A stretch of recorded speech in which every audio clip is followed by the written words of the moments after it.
नमस्कार, मेरा नाम है आदित्य द्विवेदी और आप देख रहे हैं लोकमत हिंदी। अयोध्या में बाबरी मस्जिद के विवादित ढांचे को गिराए जाने के करीब 28 साल बाद लखनऊ में आज सीबीआई की विशेष कोर्ट ने अपना फैसला सुना दिया है।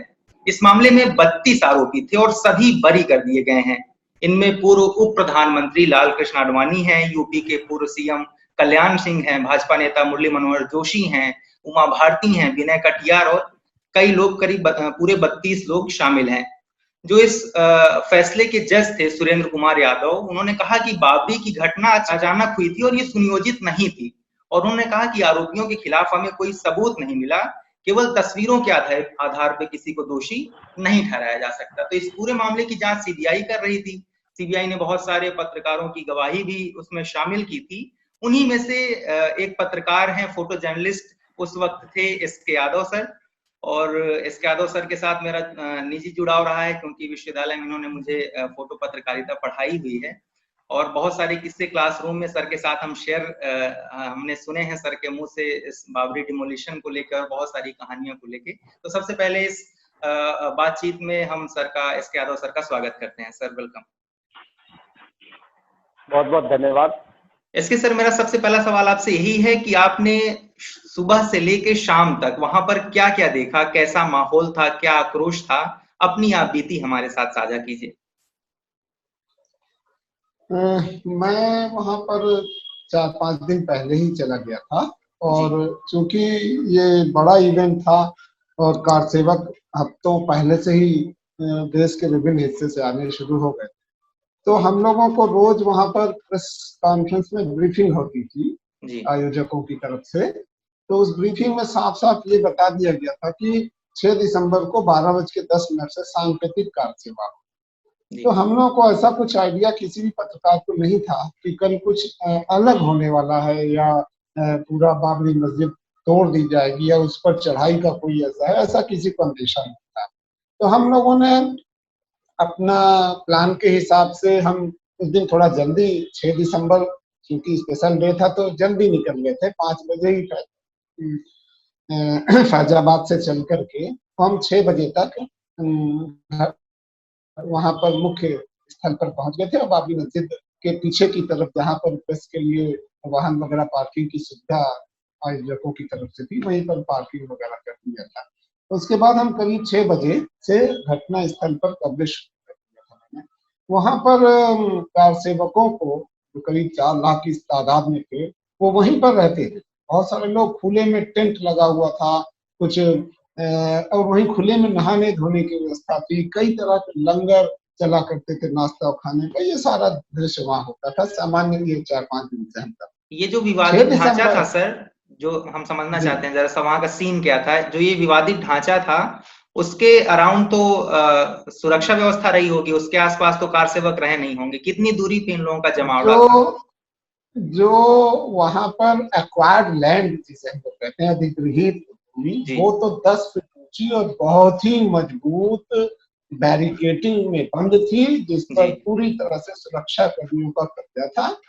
6 दिसंबर को अंदर प्रवेश करने की इजाजत दी गई थी कि अंदर जा सकते, और अंदर एक आंतरिक बैरिकेडिंग थी, 2 बैरिकेडिंग थी, एक पूरे एक्वायर्ड लैंड की और दूसरी आंतरिक बैरिकेडिंग थी, वो थी बाबरी मस्जिद के वो मुख्य भवन के चारों तरफ थी, ताकि मुख्य भवन की तरफ कोई ना जाए। और सारी योजना इस तरह की थी कि इंटरनल बैरिकेडिंग के अंदर कोई नहीं जाएगा, पूरी पुलिस फोर्स तैनात थी, और बाहर उसी के सामने की तरफ एक यज्ञ स्थल बना हुआ था, जहां पर ये सबको योजना के मुताबिक सरयू जाकर के सरयू नदी से लोटे में जल लेके आना था और वहीं से सरयू के तट से रेत लेकर के आना था, सांकेतिक रूप से उसी हवन कुंड वाले स्थल पर रख करके चले जाना था। यही कारण है। लेकिन हुआ क्या, ये जो एक्वायर्ड लैंड थी, इसके बाहर की तरफ का मीलों इलाका, सब तरफ चारों तरफ मीलों इलाका, बहुत सारे मठ मंदिर हैं, उसमें बहुत सारे लोग जमे थे और बहुत सारे लोग जो बाद में आए थे उनको वहीं पर टेंट वगैरह शिविर लगे थे, जैसे बाग मेला कुंभ मेला में लगता है, इस तरह से बहुत सारे शिविर लगे थे। और वहां पर उन लोगों को स्टेट वाइज सबको ठहराया, अलग अलग स्टेट के लोग।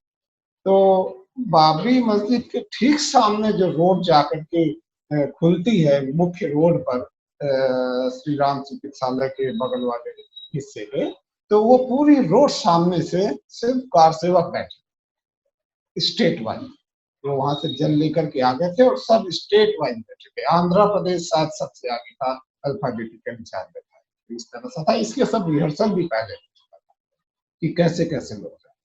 तो चारों तरफ से लोग आ रहे थे और बहुत ही अनुशासित तरीके से प्लानिंग के हिसाब से ही सब लोग थे। ऐसा कुछ नहीं था कि वहां कोई अराजक था।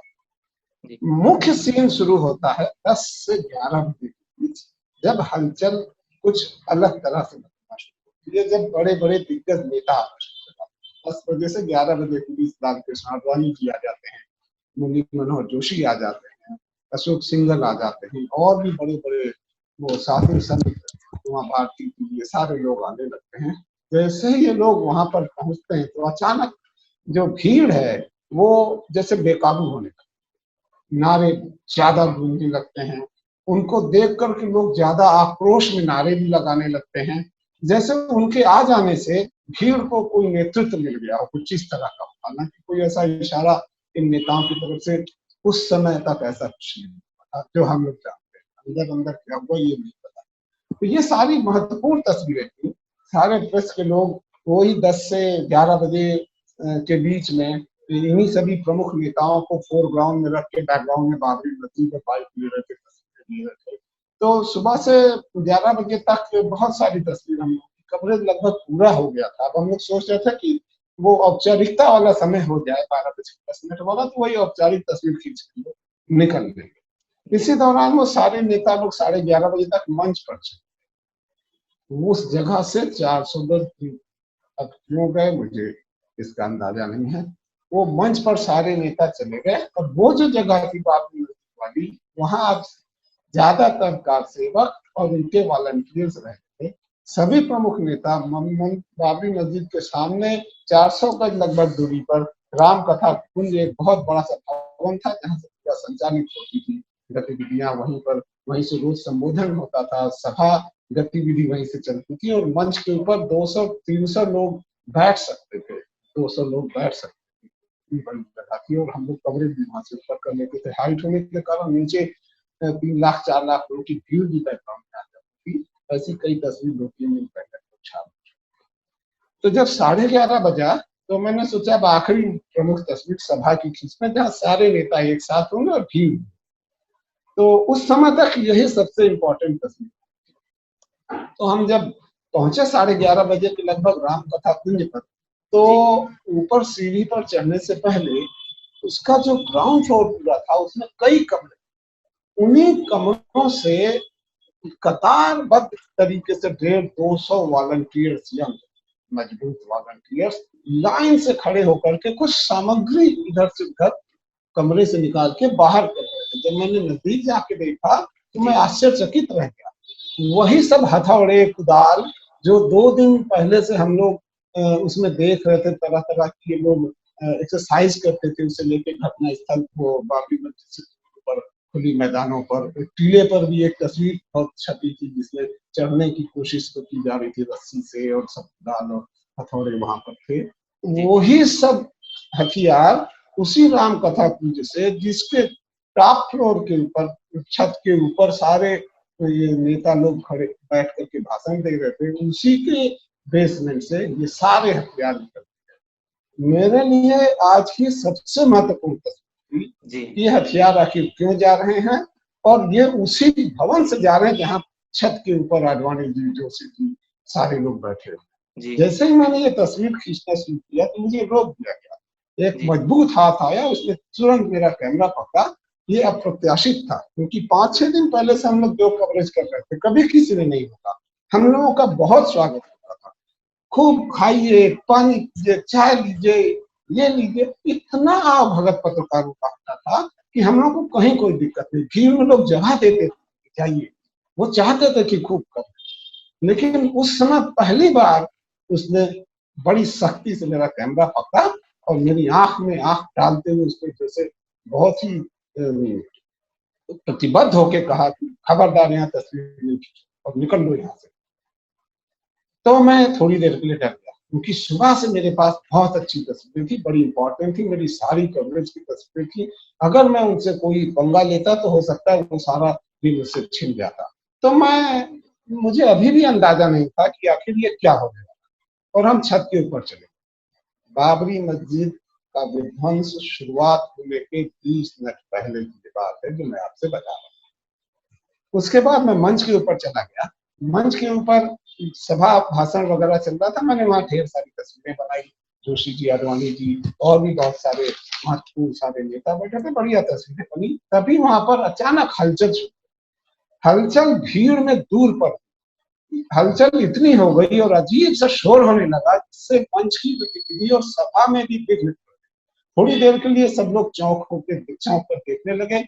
और बीइंग ए फोटो जर्नलिस्ट मुझे तो फिर उस हलचल की मैं यहाँ मीटिंग छोड़ करके जब उधर करके भागा तो उसी रास्ते की तरफ से भागा जिधर से ये सामान लेकर के जाने की पीछे के रास्ते से वो कतार दिख रही। तो जब मैं पीछे से देखते हुए जा रहा था तो कतार वाले लोग सब पहुंच चुके थे वहां। जब मैं पीछे से उस बैरिकेटिंग के अंदर प्रवेश करने के लिए पहुंचा तो वहां जबरदस्त भीड़ थी। लोग बैरिकेटिंग तोड़ करके अंदर घुस चुके थे और मैंने देखकर चौंक गया कि कम से कम 100-200 लोग बाबरी मस्जिद के ऊपर गुंबदों पर चढ़ चुके थे, झंडा फहरा रहे थे। एक बार 2 नवंबर 90 को लाइन के समय ये हो चुका था। अभी भी किसी को अंदाजा नहीं था कि इससे आगे कुछ होने वाला है। तो वहां जब देखा हथौड़े चलने लगे तो मेरी सांसें तेजी से फूलने लगी और मैं कैमरा लेकर के रैपिडली तस्वीरें खींचने लगा। अभी और नजदीक जाके जब तस्वीर खींचने की कोशिश कर रहा था तभी फर्स्ट अटेम्प्ट में ही वो भीड़ में से एक हिस्सा मेरी तरफ दौड़ करके आया और अचानक हमला अचानक था। मुझे कुछ सोचने समझने का मौका नहीं मिला। भीड़ के 60-70 लोगों ने सब तरफ से मुझे मारना पीटना शुरू किया, लाठी से, डंडे से, लात से, घूसे से। मैं बिल्कुल भीड़ के हवाले हो गया था, जैसे भीड़ ने मुझे खींच लिया हो और मेरा अपने ऊपर कोई काम। साधु लोग चिमटों से मार रहे थे। जब ये सब होने लगा तो बहुत मैंने कोशिश की, अपना कार्ड दिखाया। वो विश्व हिंदी परिषद की तरफ से पास जारी किया जाता था। बिना उस पास का एक भी आदमी 4 लाख कार सेवक हो चाहे पत्रकार हो, बिना विश्व हिंदी परिषद के वो पास के उस कार्ड के जिसमें तस्वीर भी लगी क्योंकि उस एरिया में कोई प्रवेश ही नहीं कर सकता था। एक तो बात तो तय है कि जो भी लोग वहां थे वो विश्व हिंदी परिषद के कार्डधारी ही थे। इवन पत्रकार हमारा एक्विजिशन कार्ड वो नहीं था, उस कार्ड के आधार पर बीएचपी कार्ड। तो मैंने अपना कार्ड वगैरह भी दिखाया, बीएचपी का भी कार्ड दिखाया कि भैया मैं अथॉराइज मीडिया पर्सन हूँ। तो भीड़ में से ये आवाज आने लगी कि एक भी तस्वीर यहाँ से जाने ना पाए और नहीं तो ये सुप्रीम कोर्ट में ये तस्वीरें प्रस्तुत होंगी और कल्याण सिंह जी की सरकार को बर्खास्त कर। जब ये सब होने लगा तब मुझे लगा कि मामला ज्यादा गंभीर है। और इस दौरान लोग कैमरा बेल्ट पकड़ के इधर से इधर को इधर खींचना, तो मुझे लगा फांसी हो जाए। तो मैंने बेल्ट निकाल करके बाहर किया और कुछ क्षण के लिए मुझे ऐसा लगा कि अब शायद मेरी मौत हो जाएगी, मैं इनके चंगुल से छूट के नहीं जाने वाला। इसी बीच एक झुंड आया और बोला कि ये शब्द मुझे इस्तेमाल करना चाहिए आपके प्लेटफॉर्म पर नहीं, वो आप देखिएगा। मुझसे सीधे कहा गया कि देखो ये हटुआ तो नहीं है। और उसके बाद भीड़ ने ही मेरी पैंट खोली और मेरा ये प्रमाण चेक कर लिया कि मैं हिंदू हूँ। उसके बाद में किसी तरह वहां से तभी एक कार सेवकों के बीच एक स्वयं सेवक जो हाफ पैंट और बेल्ट लगाए आरएसएस की वेशभूषा में था, वो अचानक पता नहीं कहाँ से अवतरित होता है और वो हाथ में चाकू लेकर के उसने मुझे बचाने की कोशिश की। चाकू लेकर के मेरे चारों तरफ एक घेरा बना दिया करके और लोगों को मुझसे दूर जाने को कहा। और मैं अब सुरक्षित घेरे में खड़ा हूँ, पूरी मौत जो मुझे पीट रही थी वो दूर पर है। उसने कहा तुरंत यहाँ से निकल जाओ। मैंने कहा मेरा कैमरा ले गए हैं वो। तो उसने कहा रुको, और फिर वो भीड़ में भाग के गया और एक कैमरा मेरा ला करके उसने दिया, जबकि और सब चला गया। इस बीच मारपीट के दौरान मेरी सारी जैकेट के सारे पॉकेट संकोचे जा चुके थे। सुबह से खींचा गया 6-7 कैमरा रील जो थी फोटो की वो सारी छिन चुकी थी। उसके बाद फिर क्या होता है कि वो कैमरा एक लेकर के आता है, मुझे देता है, उससे कान में कहता है इलाहाबाद से हो, मैं तुम्हें पहचाना हूं, जाओ और ये तस्वीर छापना जरूर। ये उसके वर्ड थे, छापना जरूर। उसके बाद वहां कैमरे आपकी को सर जैकेट के अंदर जी आपकी एक तस्वीर उस वक्त की बहुत पॉपुलर भी हुई थी, अभी भी यूज की जाती है। वो तस्वीर जी आप उस वक्त तक खींच चुके थे या इस पूरे हमले के बाद आपने फिर उस तस्वीर को उतारा था जिसमें गुम्बद पे कुछ लोग चढ़े ये हुए हैं? ये आखिरी तस्वीर है। इसी तस्वीर को जब मैं खींच रहा हूँ तो जी उसी जगह जो सामने भीड़ है वही पलट के आके मेरी ऊपर नंबर, ये जी अंतिम तस्वीर है। जी हालांकि इसके बाद ये बात सब 12 सवा 12 बजे की। इसके बाद मैं फिर जब पिटा के बचता हूँ तो मैंने एक लास्ट में तस्वीर खींची थी 4:30 बजे, जिसमें तीनों गुम्बद ध्वस्त हो गए थे। वो तस्वीर की फिल्म तो ये सब हुआ। तो वहां से किसी तरह मैं बच के निकला तो मैं सामने मानस भवन है बहुत बड़ा, उसी पर सभी पत्रकारों और टीवी चैनल्स के कैमरे स्टैंड सहित लगाने की जगह थी। तो मैं मानस भवन पहुंचा तो पत्रकारों के लिए जगह निर्धारित की गई थी। जब वहां गया तो मैंने सोचा सबसे बताऊंगा कि मेरे साथ इतना बड़ा हादसा हो गया।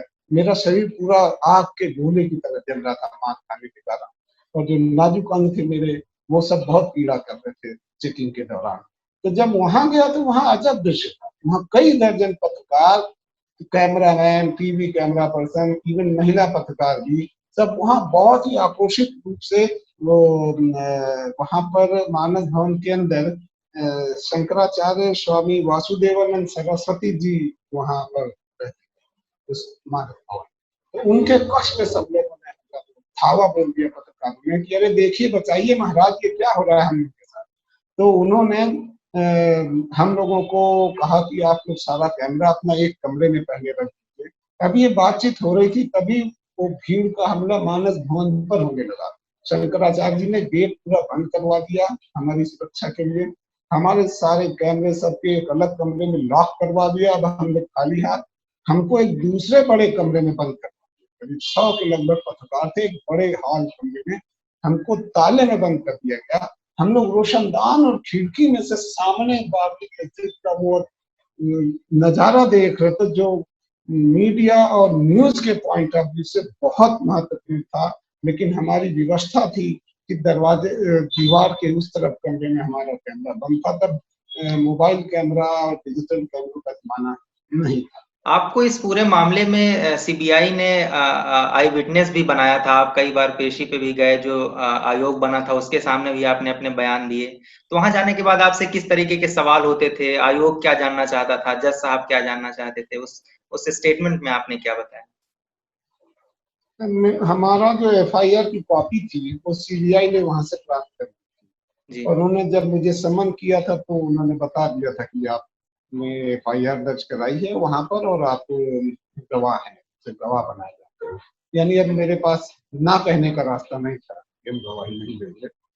तो उन्होंने मुझे कंपेल किया, विवश किया कि मैं गवाही देने चाहता हूँ। एक नागरिक होने के नाते, जिम्मेदार नागरिक और पत्रकार होने के नाते जाना ही पड़ा। तो मैं गया।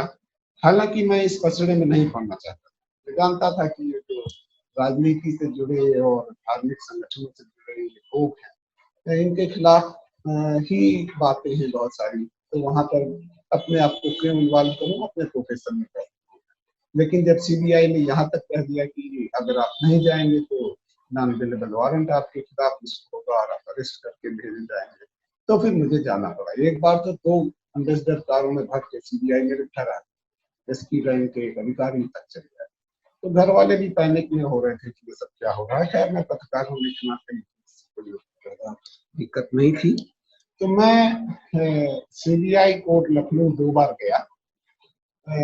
वहां पर जब मेरी गवाही शुरू हुई तो मुझसे एफिडेविट में वो पूरा विवरण लिखवा दिया गया था जो मैं कहना चाहता था। तो वो एफिडेविट वहां जमा थी।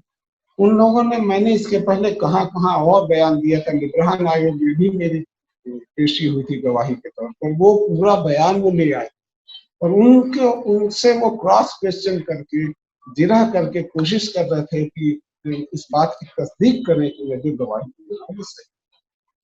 पूछताछ में जो जोर था जज साहब का या जो वहां पर वकील थे उनका यही कहना होता था, वो 3 बिंदुओं पर चाहते थे।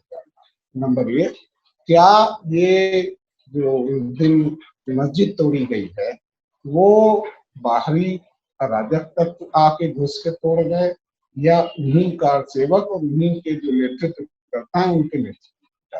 मेरा उत्तर वही था जो मैंने देखा था कि वहां पर वही कार सेवक और जो उनके नेतृत्व करता थे उन्हीं के संलिप्तता में ये पूरा था। दूसरा वो जानना चाहते थे कि क्या विस्फोट से उड़ाई गई?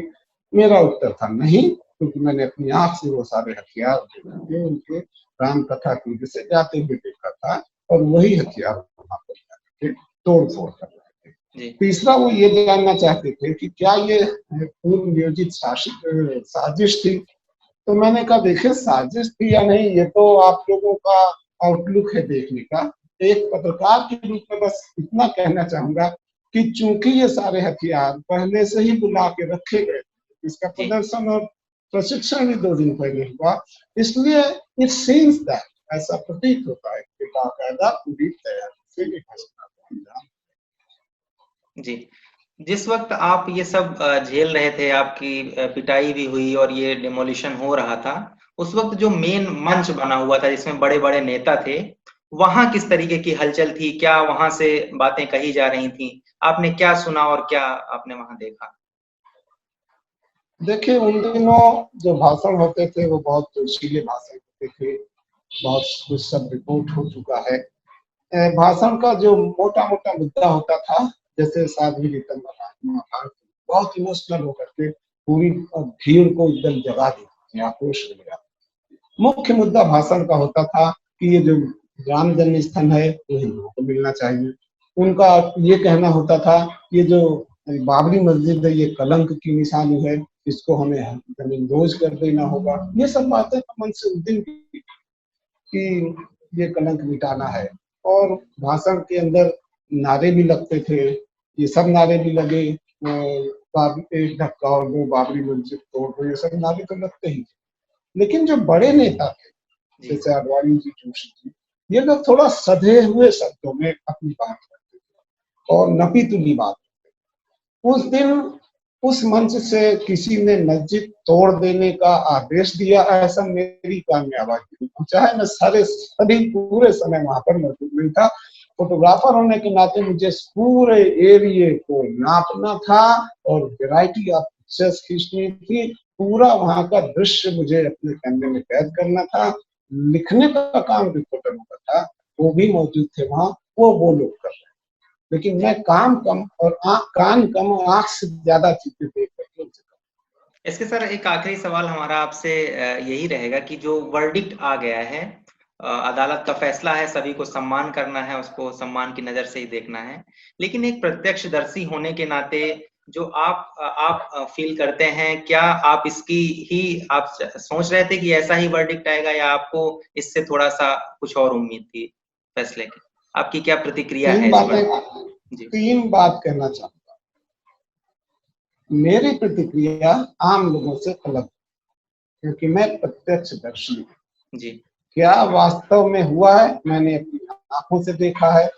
अदालत मुझे बताएगी कि क्या हुआ, लेकिन चूंकि अदालत का काम सभी साक्ष्यों के आधार पर उसका परीक्षण करके और तब अपना वर्डिक्ट देना है, तो मेरा ये कहना है कि आई नो दैट, मैंने अपनी आंखों से देखा। अब आ जाइए अदालत के फैसले। मेरी पहली प्रतिक्रिया ये है कि मैं अदालत के फैसले से पूरी तरह संतुष्ट हूँ।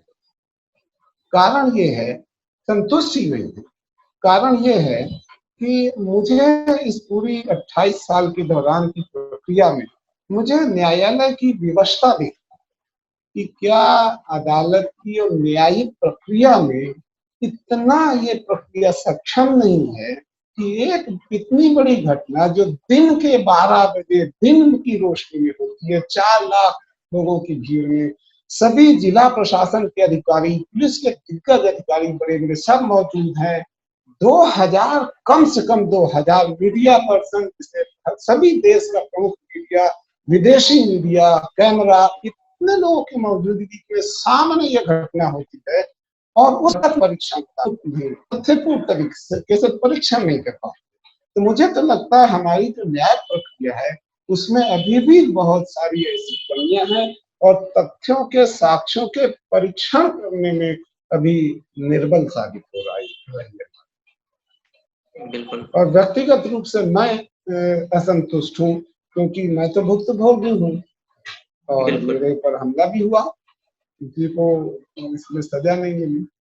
एक पत्रकार होने के नाते किसी को ये हैसियत, अधिकार प्राप्त नहीं है कि हमें कवरेज करने से रोके और हमारे ऊपर हमला। हम पब्लिक के लिए काम करते हैं और अपना पूरे जान लड़ा करके काम। बिल्कुल, तो यही खूबसूरती है, अगर कोई फैसला से असंतुष्ट है तो अपना जाहिर कर सकता है। हमारे संविधान ने भी ये हमको ताकत दी है। बाकी एसके सर के जो संस्मरण है वो सुन के एक बार रोंगटे खड़े हो जाते हैं, जो उन्होंने वहां महसूस किया, जो फील किया, और एकदम से रोए खड़े हो जाते हैं कि क्या दृश्य वहां पे रहा होगा, उसकी कल्पना करना भी मुश्किल है। हमारे साथ जुड़ने के लिए और अपने कीमती अनुभव साझा करने के लिए सर आपका बहुत बहुत धन्यवाद। बाकी देश और दुनिया की और बड़ी खबरों के अपडेट्स के लिए आप हमारे चैनल के साथ जुड़े रह सकते हैं। नमस्कार।